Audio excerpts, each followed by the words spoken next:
कैसे हैं आप? तो आपका स्वागत है वेक्टर्स के इस सेशन में, जो काफ़ी इंपॉर्टेंट चैप्टर होता है। आप जानते ही है यार कि आजकल क्या है कि सबसे इंपॉर्टेंट बात ये हो गई कि पहले वेक्टर 3D तो बड़ा होता था, तो 4 क्वेश्चन आते थे, 3 क्वेश्चन आते थे कभी कभी। तो अब वेक्टर 3D में से बहुत सारा पार्ट हटा दिया गया।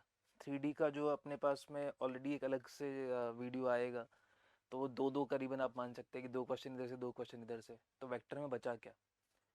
आप सोचोगे वेक्टर की सिंपल सिंपल चीज़ें आती हैं, पहले अलजेब्रा ऑफ वेक्टर्स आता है, ये तो हम सब फिजिक्स में देख चुके होते हैं। इवन दो फिजिक्स में डॉट एंड क्रॉस प्रोडक्ट भी देख चुके होते हैं। Scalar triple product and vector triple product तो अभी अपने सिलेबस से चला गया है। हालांकि स्केलर ट्रिपल प्रोडक्ट सिंपल है, तो आई एडवाइस कि थोड़ा बहुत तो देख जाना, तो कुछ मतलब जल्दीबाजी में काम, मतलब हम थोड़ा क्वेश्चन जल्दी सॉल्व कर पाए। पर मैं आपको अब 23-24 नहीं बताऊंगा इसमें, क्योंकि 23 में सिलेबस अलग था, 24 में सिलेबस अलग था। तो अभी के सिलेबस के हिसाब से 24 का अगर हम क्वेश्चन एनालाइज करेंगे, तो वेक्टर के जितने भी क्वेश्चन यहाँ पे आए, तो मैं आपको सबसे पहले बिना किसी दिक्कत के बता देना चाहता हूँ कि डॉट एंड क्रॉस प्रोडक्ट, ये मेनली मैं इसके एप्लीकेशंस वगैरह बताऊंगा, किस तरह के क्वेश्चन आए हैं ये मैं आपको बताऊंगा, तरीका क्या क्या था। बिकॉज अगर मैं आपको डॉट एंड क्रॉस, तो सबको थ्योरी पता है कि भाई क्या है ना उसको, हालांकि फिर भी मैं एक बार रिवाइज करवा दूंगा। पर डॉट एंड क्रॉस प्रोडक्ट की चीज़ें ही हमारे पास में यहाँ पे करवाई जाएंगी। और उसमें आप देखा जाए तो इतने सारे क्वेश्चन में अगर आप देखोगे तो 98.5%, that is a big big number, वो हमारे पास यहाँ मिला। और जो एक क्वेश्चन था वो भी मैंने कौन सा छोड़ा है, जहाँ पे मुझे एंगल बाइसेक्टर का यूज़ लिया गया, लाइन का, जो आप 3D लाइन में आप ऑलरेडी जानते हैं कि एंगल बाइसेक्टर ए कैप प्लस बी कैप और ए कैप माइनस बी कैप से निकाले जाते हैं। ये बोलते बोलते मैं इसको भी ले लेता हूँ साथ में। तो A cap plus B cap internal angle bisector याद हो, तो A cap minus B cap external angle bisector. तो एक को भी पूरा करते हैं यहाँ पे। तो जो बाकी है वो तो सिर्फ dot product, cross product and their applications, यही हम इस वीडियो में आगे पढ़ने वाले हैं, सब चीज़ें करने वाले हैं। तो नेक्स्ट यहाँ पे सिंपल चीज़ें, सबसे पहली बात a dot b dot product क्या होता है। 11th की शुरुआत में फिजिक्स में पढ़ाया जाता था, उसके बाद 12th में पढ़ाया जाता था। A dot b mod a mod b cos theta, जहाँ पर ज़्यादा लोग दिक्कत में आते नहीं है। थीटा का इंटरवल ध्यान रखें, 0 से पाई के बीच में होगा। वहीं पे एंगल जब भी बनाओ, तो ये बहुत सिंपल चीज़ है, पर बहुत सी बार लोग गलती करते हैं कि या तो आप इनके हेड्स एक साथ रखें वेक्टर के, या उनके टेल्स एक साथ रखें। अदरवाइज कई बार दिक्कत होती है कि 120 डिग्री आंसर आ रहा होता है और हम 60 डिग्री बता देते हैं।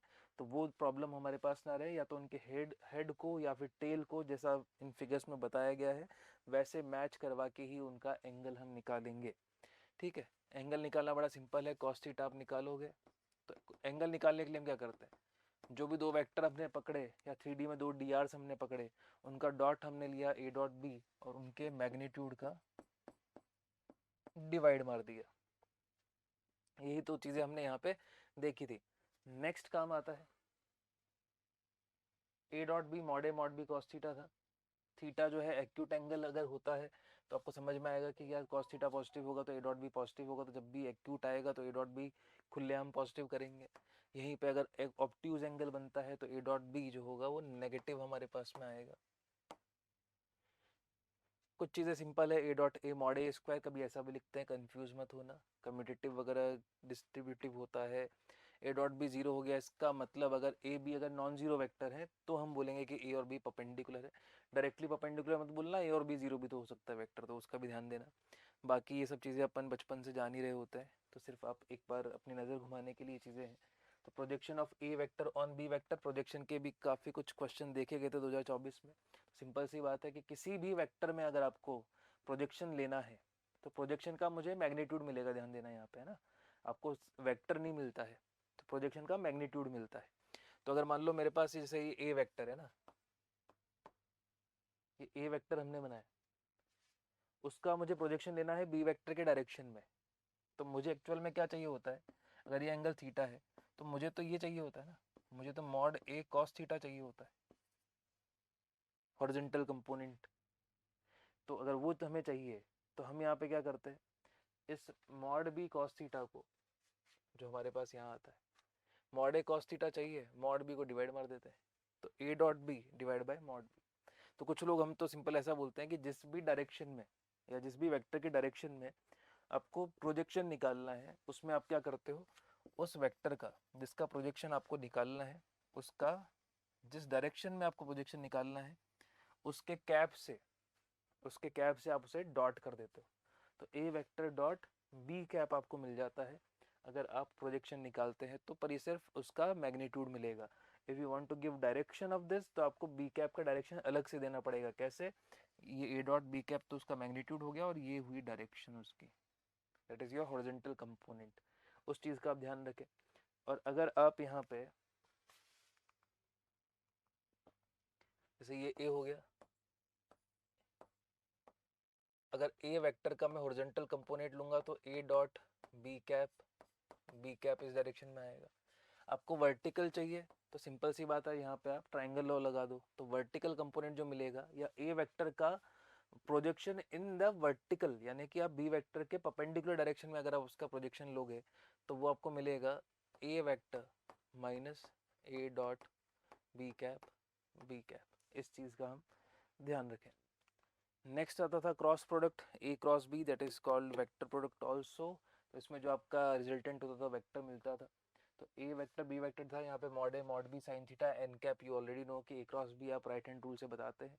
तो अगर आप ए अगर इस तरह लेंगे और बी इस तरीके से लेंगे और ए क्रॉस बी की तरफ आपने डायरेक्शन किया तो जो आपका थंब है वो बाहर की तरफ होगा।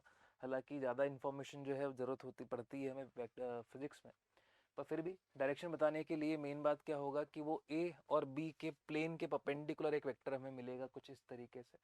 तो एक चीज़ हम ध्यान रखेंगे या एक लैंग्वेज का हम ध्यान रखेंगे कि कभी भी हमें दो वेक्टर्स के परपेंडिकुलर, यानी ए वेक्टर और b vector, they may be given they may not be given, but उनके परपेंडिकुलर अगर हमें कोई वेक्टर चाहिए तो उसका डायरेक्शन हम दे सकते हैं ए क्रॉस बी से, या उसका कैप लेके उसका डायरेक्शन दे सकते हैं कि यार ये इसका डायरेक्शन है।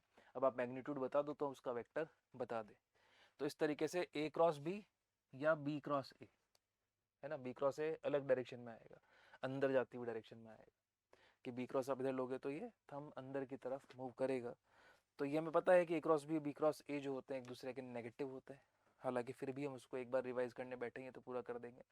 ये भी काफ़ी इंपॉर्टेंट आइडेंटिटी है, नाम इसका लैंग्वेज आइडेंटिटी है, हालांकि नाम में ज़्यादा कुछ रखा नहीं है, आपको तो काम से मतलब है। तो बेसिकली ए क्रॉस बी का स्क्वायर जो होगा वो mod A square mod B square, यानी कि मैग्नीट्यूड के स्क्वायर इनके माइनस ए डॉट बी के स्क्वायर के बराबर होगा। आप चाहें तो इसको याद करने के लिए, मेमोराइज करने के लिए डिटर्मिनेंट का सहारा भी ले सकते हैं, वट एवर यू विश, हालांकि दोनों में से किसी एक को कर लो तो काफ़ी है।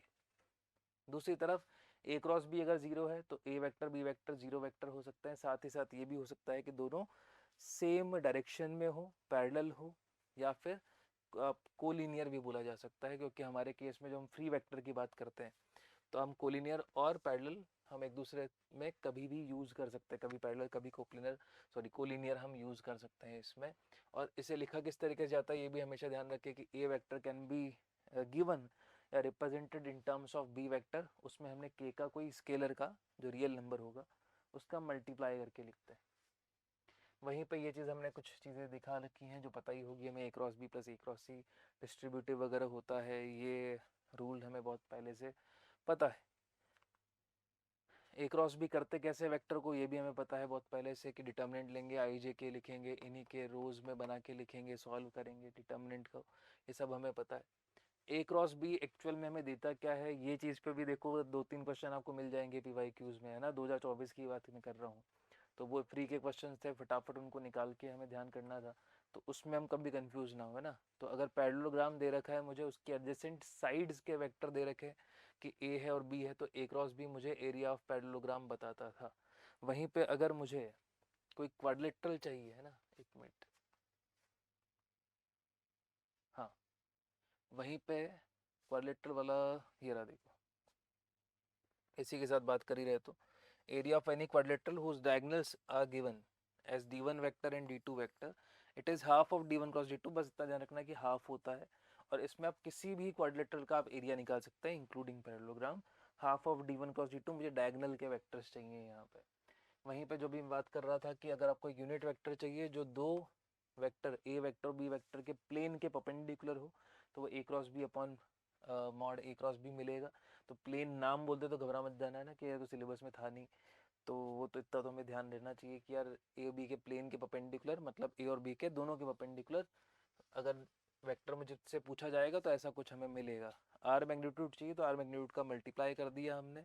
एंगल आपको निकालना है, हालांकि ऐसे एंगल निकालते नहीं है बट फिर भी अगर हमें मान लो ए क्रॉस बी किसी तरह से दे ही रखा हो तो साइन थीटा का वैल्यू इस तरीके से निकाल सकते हैं, magnitude of a cross b upon mod a mod b. वहीं पे एक चीज़ और, ये रिजल्ट हमें याद रखना चाहिए यार, देखो है ना, क्योंकि ये कभी डायरेक्ट दिख जाता तो समझ में आ जाना चाहिए कि यार ये क्या लिखा गया है। तो यहाँ पे ए बी सी वैक्टर जो है वो पोजीशन वेक्टर्स होते हैं ट्राइंगल के। वी नो के ट्राइंगल का चीज़ें हमने निकालना आता है कि भाई इसका एरिया होता है half A B cross A C, हम जानते हैं वेक्टर से। बट फिर भी आप इस तरीके से निकालोगे नहीं, आई नो आप उसमें वेक्टर निकालोगे, बट कभी ऐसा लिखा हो तो हमें दिमाग में आए कि half a cross b plus b cross c plus c cross a is area of triangle. और ये आप ऐसा बोल सकते हैं कि ये जो वेक्टर होगा वो परपेंडिकुलर द प्लेन होगा, मतलब जहाँ पे ए बी और सी पोजीशन वेक्टर होंगे उस प्लेन के परपेंडिकुलर ये वेक्टर रहा होगा। अगर कोलिनियर होगा तो अगर तीनों a b vector C vector position vector अगर ये है, अगर ये कोलिनियर होते हैं तो हमारा एरिया जीरो होगा। तो इस चीज़ को भी हम ध्यान रखें अच्छे से कि ये जीरो के इक्वल होता है। अब इसके पुराने क्वेश्चन पे आ जाते हैं। पहले बात तो इसके एरिया वाली चीज़ों को ख़त्म कर देते हैं। यार एरिया वाली चीज़ें यहाँ पे क्या क्या आती थी, ओ ए हमने लिया, ओ बी लिया, ओ सी लिया, S is the parallelogram with O A and O C is its side. तो एस का अगर मुझे एरिया निकालना है तो फेयरली सिंपल होगा ना, ओ ए और ओ सी। तो ओ ए था मेरा ए वेक्टर, ओ सी था मेरा बी वेक्टर, तो A cross B will be area of parallelogram. अब एरिया क्वाड्रिलेटरल भी बोला गया ओ A B C. O A B C अगर मैं एक क्वाड्रिलेटरल बना देता हूँ, ओ ए दे रखा है ए वेक्टर है, ओ बी दे रखा है 12a plus 4b, that means हमें एक डायगोनल गिवन है, क्योंकि हमें ढूंढ ही डायगोनल रहे हैं, हमें क्वाड्रिलेटर का एरिया निकालना है तो डायगोनल निकालने पड़ेंगे। वहीं से ए सी डायगोनल मुझे निकालना होगा तो मुझे यहाँ पर ओ सी वैक्टर दे रखा है बी वैक्टर, तो ट्राइंगल लॉ लगा दूंगा तो ए सी वैक्टर मेरे पास आ जाएगा बी वैक्टर माइनस ए वैक्टर। तो अगर मुझे इसका क्वाड्रिलेटर का एरिया चाहिए, simple half d1 cross d2,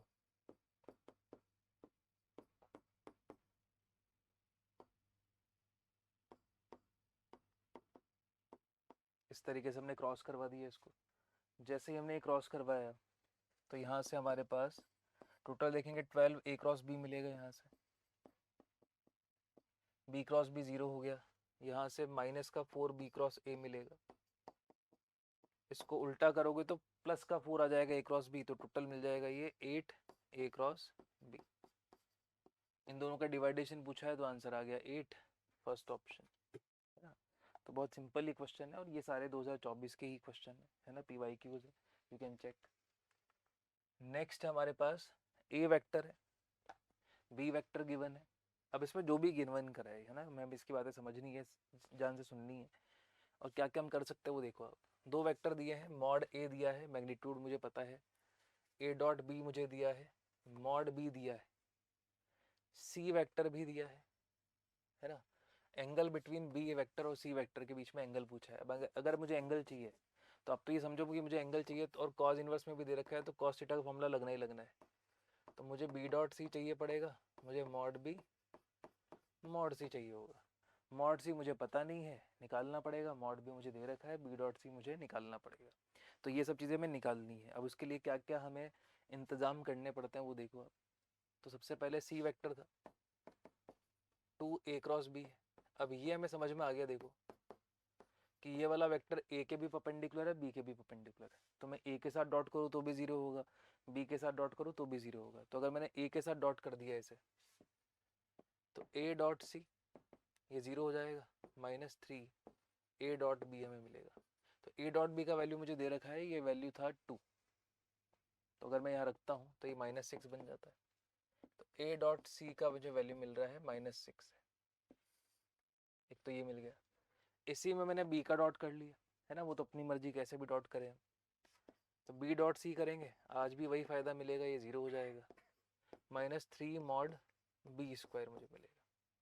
तो यहाँ से मुझे सबसे मेन बात क्या है कि मॉड बी स्क्वायर मुझे पता है, वो मुझे 4 का स्क्वायर यानी कि -48 मिलेगा। तो बी डॉट सी का वैल्यू मुझे पता चल गया, मतलब मेरा न्यूमरेटर का काम सॉर्टेड है भाई। मॉड बी सॉर्टेड है, मॉड सी मुझे निकालना है। अब मैग्नीट्यूड निकालने के लिए हम क्या करेंगे, सिंपल मॉड सी का स्क्वायर मुझे चाहिए तो वो क्या बनेगा, 4 मॉड ए क्रॉस बी का स्क्वायर फॉर्मूला लगाया अपन ने, प्लस 9 मॉड बी स्क्वायर। अब वैसे क्या होता था, -2a×b.3b होता। चलो लिख ही देता हूँ इसको,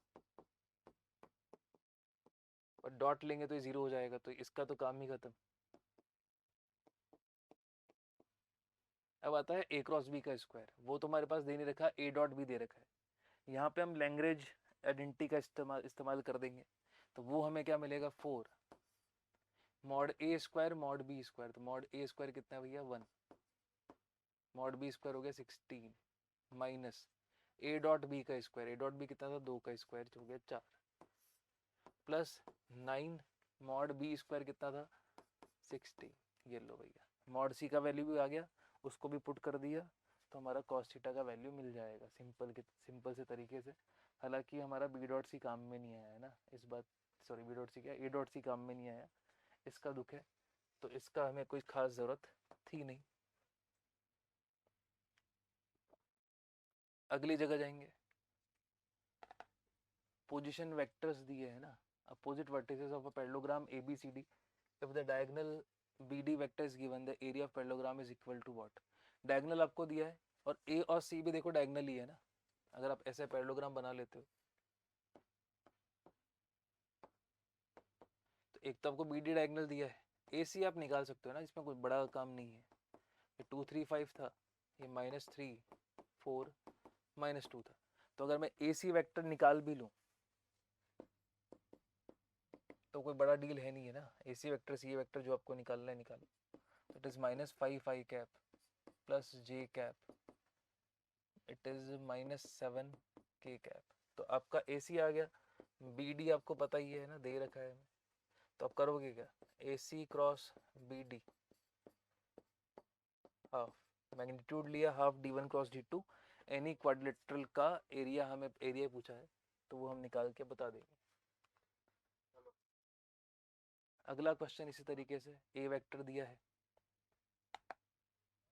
गिवन है काफी हद तक, अल्फा बीटा रियल नंबर है, एक वेक्टर बी वेक्टर है, वो इस तरीके से गिवन है कि angle between A vector and B vector is π/4, angle given है भाई मुझे, है ना, और मॉड बी स्क्वायर गिवन है 6 है, तो a.b आप लिख दो पहले भाई, है ना, इतना सब कुछ गिवन ही है, तो फिर cos π/4 हमने लगा दिया, 3√2, मॉड बी का वैल्यू √6 हो जाएगा, तो मॉड a इंटू √6, इस 1/√2 को उधर भेज दो तो हो जाएगा ये 6 के बराबर, तो मॉड a का वैल्यू भी कितना आ गया, √6।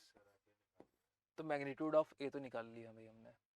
अब क्या पूछा जा रहा है, alpha square plus beta square mod a×b हमें चाहिए, है ना। तो अब सबसे अच्छी बात यह है कि मॉड a×b का स्क्वायर आपको निकालना है, फिर से लैग्रेंज आइडेंटिटी, देखो कितने काम की चीज़ है।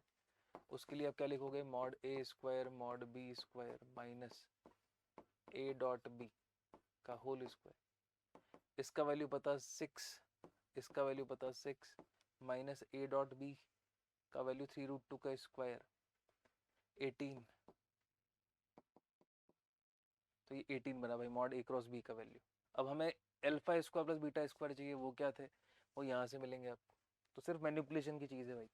तो मॉड a का वैल्यू √6 था, तो मॉड a स्क्वायर अगर आप निकालोगे तो 6 के बराबर आएगा, और यहाँ के हिसाब से वो बनेगा 1 plus alpha square plus beta square. तो ये लो भैया, alpha square plus beta square अलग जगह से नहीं निकालना है, वो वैल्यू हमें मिल जाएगी 5, इधर से मॉड a×b के स्क्वायर की वैल्यू थी 18, 18 इंटू 5 कितना होता है, 90। सिंपल सा क्वेश्चन। अगली जगह पे चलते, ए वेक्टर हमने लिया, बी वेक्टर दिया, काफी वेक्टर दे दिए, तीनों वेक्टर है, ए वेक्टर पी वेक्टर सेटिस्फाइज। अब देखो इस तरह की इक्वेशन जो है, इसमें भी आप खास तौर से ध्यान देना, काफी बार रिपीटेटिव है ना, तो डॉट क्रॉस में समझाने के लिए यही चीज है कि हम इनको यूज कैसे करें भैया। आपको एक वेक्टर दिख रहा होगा जो दोनों जगह सेम है, और वो वेक्टर है बी वेक्टर जो दोनों जगह सेम दिख रहा है, तो हमने इसे इधर लेके आए, p×b। आप हमेशा ऐसे करके इधर लेके आओ, कॉमन निकाल लो, p-c क्रॉस b वेक्टर ऐसे कर लो आप उसे, इक्वल टू 0। तो इसका मतलब जो मेरा b वेक्टर है और जो p-c वेक्टर है ये पैरेलल हो गए, तो p-c vector can be written in terms of b vector. तो लेमडा हमें निकालना पड़ेगा भैया। तो पी वेक्टर मेरे पास बनेगा C vector plus lambda B vector. सी वेक्टर पूरा गिवन है, बी वेक्टर पूरा गिवन है, तो मेरे पास पी वेक्टर जो आ जाएगा C vector plus lambda B, तो 1 plus 4 lambda I cap plus -3 plus lambda J cap plus 4 plus 7 lambda K cap.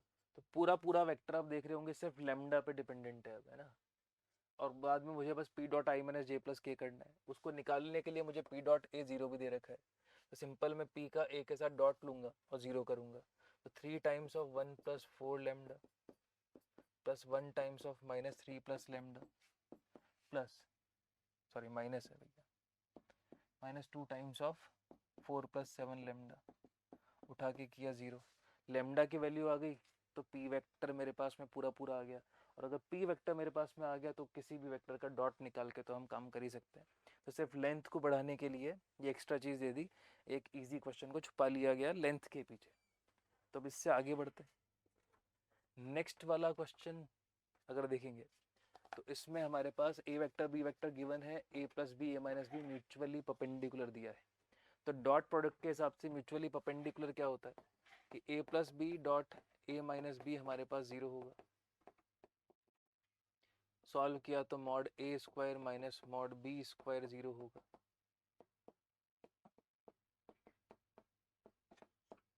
दोनों को किया बराबर तो mod A square equal to mod B square हमें मिल गया, तो दोनों के मैग्नीट्यूड हो गए बराबर। उसके बाद ये भी बोला गया कि लेमडा जो है वो पॉजिटिव है, कि आप कंफ्यूजन में ना आए, और theta is the angle between the vectors, और उसी का मुझे कॉस थीटा निकालना है ना। तो कॉस थीटा अगर मुझे निकालना होगा तो mod A square mod B square अगर इक्वल है तो यहाँ से 1 plus lambda square plus 9 magnitude निकाला, उसके बराबर कर दिया जो था 9 प्लस 1 प्लस 4, जो मिलता है ये खत्म ये खत्म। तो लेमडा स्क्वायर इक्वल टू 4। आपको बोला गया कि लेमडा पॉजिटिव निकालना है तो पॉजिटिव ही निकाल लेंगे, लेमडा का वैल्यू आ गया 2। दैट मीन्स पूरा ए वेक्टर मुझे पता है। अब बोल दिया गया कि यार कॉस थीटा निकाल लो, तो ए डॉट बी कर दो डिवाइड में मॉड ए मॉड बी कर दो। कॉस थीटा निकालो, उसके बाद स्क्वायरिंग करना, तो खैर सिंपल बात हो गई। तो कुल मिला के सारे क्वेश्चन जो मैं बता रहा हूँ ये सारे के सारे डॉट एंड क्रॉस प्रोडक्ट्स हैं। वो चीज़ जो शायद हम मैथ से पहले फिजिक्स में पढ़ लेते थे, वो चीज़ हम यहाँ पे देख रहे हैं। और वो सब जेई मेन के क्वेश्चंस भी हैं जो आपको 4 नंबर देके जाते हैं, वो भी हर शिफ्ट में लगभग 2, कभी कभी 1 भी, तो कभी 2 भी मिल जाते हैं। तो यहाँ से अगर आप नेक्स्ट पे जाओगे तो यहाँ पे ऑब्ट्यूज एंगल बोला गया है दोनों वेक्टर्स के बीच में। और ये शुरुआत का जो मेरा फर्स्ट पॉइंट था वो यही था कि अगर आपको एंगल बताया जा रहा है कि ऑब्ट्यूज है, तो आप एक ही चीज़ इसमें बोल सकते हैं कि दोनों वेक्टर का जो डॉट होगा, ए डॉट बी वेक्टर जो होगा वो नेगेटिव आएगा मेरे पास। अब मैं यहाँ से इसको डॉट अगर करूँगा तो अल्फा टी स्क्वायर बनेगा -12 प्लस 6 अल्फा टी। तो पूरी क्वाड्रेटिक इस तरीके से बनती है, ठीक है, इस तरीके से क्वाड्रेटिक बनी। और ये क्वाड्रेटिक हमेशा हर t belongs to real number के लिए नेगेटिव होनी चाहिए। तो अगर ऐसी कोई क्वाड्रेटिक बनती है जो हर वैल्यू के लिए, हर रियल वैल्यू के लिए नेगेटिव आती हो, तो वो इस तरीके से वो बनती है। ग्राफ उसका इस तरीके से होता है, तो उसका a नेगेटिव होता है और d नेगेटिव होता है। तो दोनों कंडीशन यहाँ पे हम लगाएंगे। तो यहाँ से अल्फा नेगेटिव बनेगा हमारे पास, वहीं पे d चेक करेंगे तो 36 अल्फा स्क्वायर माइनस माइनस हो जाएगा प्लस 48 अल्फा लेस देन 0। अपन ने 12 अल्फा कॉमन ले लिया, 3 alpha plus 4 less than 0। Solve किया तो वैल्यू आ गई -4/3 से लेके 0 के बीच में। तो -4/3 से लेके 0 के हमारे पास में वैल्यू बीच में आई है। और ये less than 0, D less than 0 करने के बाद है ना पूरा सिचुएशन। तो वहीं पे हमारे पास जो दिख रहा है आंसर वो -4/3 से 0। अल्फा नेगेटिव होना चाहिए, दोनों का इंटरसेक्शन लेंगे तो भी हमारे पास सेम इंटरवल में ही आंसर हमें मिलेगा।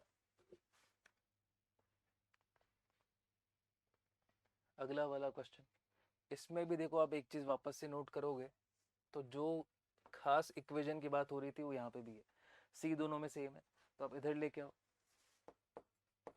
और इधर लेके आने के बाद थोड़ा सा इनका डायरेक्शन चेंज कर दो, यानी कि प्लस इधर आएगा, -2a+3b आगे ले लिया, क्रॉस सी पीछे ले लिया। अब इच्छे से आराम से क्रॉस सी लेने में, कॉमन लेने में कोई प्रॉब्लम आएगी नहीं, तो -a vector plus 4b vector cross C, ये 0 मिलेगा। फिर से वही बात बोलेंगे कि हमारा जो सी वेक्टर है वो पैरेलल हो जाएगा या कोलिनियर हो जाएगा लेमडा -a+4b वेक्टर। सेम उसी तरीके से यहाँ पे मुझे एक और कंडीशन दी है कि 2a+3b करो। अब उसमें डरने की ज़रूरत नहीं है, ए मुझे गिवन है, बी मुझे गिवन है, दैट मीन्स एक सिंपल वेक्टर मुझे गिवन है, उसको मैं डॉट करूँगा सी के साथ में, मुझे लेमडा का वैल्यू मिलेगा, फिर उसका मैग्नीट्यूड निकालूंगा। तो हर चीज़ घूम फिर के वहीं पे आती है कि हम एक वेक्टर निकालते हैं, वो वेक्टर में एक वेरिएबल होता है, नेम इट एज लेमडा बोलो, के बोलो, म्यू बोलो, जो आपकी इच्छा है वो कहो, और उसको निकालने के लिए there is always a condition, और वो भी एक सिंपल पैटर्न है कि वो डॉट में दे रहा है। हाँ, ये क्रॉस में भी आ सकती है, मेरा कहना ये नहीं कि डॉट में ही आएगी, बट उसका भी एक सिंपल सा पैटर्न यहाँ पे देखा गया है। तो ये थे हमारे पास में वेक्टर्स के वो क्वेश्चन जो काफ़ी 2024 में रिपीटेड फॉर्म में देखे गए, ईजियर भी थे। इजीली आप यहाँ से 4 से 8 नंबर निकाल सकते हैं, अगर लक अच्छा रहा तो 2 क्वेश्चन मिलेंगे आपको, तो 8 भी निकल सकते हैं। करना क्या है, simple dot and cross product के क्वेश्चंस करने हैं, तो मैं सजेस्ट करता हूँ कि आप सिंपल यहाँ पे वेक्टर्स के जितने भी PYQ से 2024 के, वो आप ज़रूर कर लीजिएगा। साथ ही साथ में जो मैंने 2 एक्स्ट्रा चीज़ें बोली थी कि जो एक क्वेश्चन बाहर से था, वो इंक्लूडेड क्या था कि इंटरनल एंगल बाइसेक्टर और एक्सटर्नल एंगल बाइसेक्टर। तो इंटरनल एंगल बाइसेक्टर क्या था, ए कैप प्लस बी कैप, इस तरीके से, उसको भी लिख ही देता हूँ कि काम ही पूरा मतलब 100% काम ही हो जाए। तो इंटरनल एंगल बाइसेक्टर का डायरेक्शन और एक्सटर्नल एंगल बाइसेक्टर का डायरेक्शन ए कैप माइनस बी कैप, जो ऑलरेडी हम लाइंस में देखते भी हैं, और आप 3D जब पढ़ोगे तो लाइंस उसमें भी आने वाला है। तो ऑन ऑन अगर आप पूरा देखोगे, ओवरऑल इस पूरे वेक्टर के सिलेबस को देखोगे, तो आपको डॉट एंड क्रॉस के अलावा कुछ दिखेगा नहीं। But there is a simple advice कि अगर आप जैसे कभी कभी क्या होता है कि 3 वेक्टर एक प्लेन में ये करना पड़ जाए, तो वो नो हम जानते हैं कि यार ए डॉट बी क्रॉस सी करना पड़ता है, तो आप बी क्रॉस सी अलग से करो, ए डॉट अलग से करो, वो उठा के 0 करो आप। उसके बजाय स्केलर ट्रिपल प्रोडक्ट हमें इतना तो पता ही ना कि डिटर्मिनेंट के टाइम पे सॉल्व होता है, डिटर्मिनेंट लेके आप सॉल्व कर सकते हो। तो अगर आप वो चीज़ बस सिर्फ डिटर्मिनेंट वाला पार्ट वहाँ से ले लें बॉक्स ABC से, यानी स्केलर ट्रिपल प्रोडक्ट से, तो काफ़ी हद तक आप सेफ हो जाएंगे वेक्टर और 3D के अंदर। तो आपके जो आराम से 3 से 4 क्वेश्चन जो आपको बनाने हैं इन खास चैप्टर से, वो इजीली बन जाएंगे। तो मैं आपको ऑल द बेस्ट बोलता हूँ कि जो भी चीज़ आपने इस सेशन से सीखी होगी वो आप उतार पाएंगे आपके जेईई मेन के सेशन में भी। Thank you.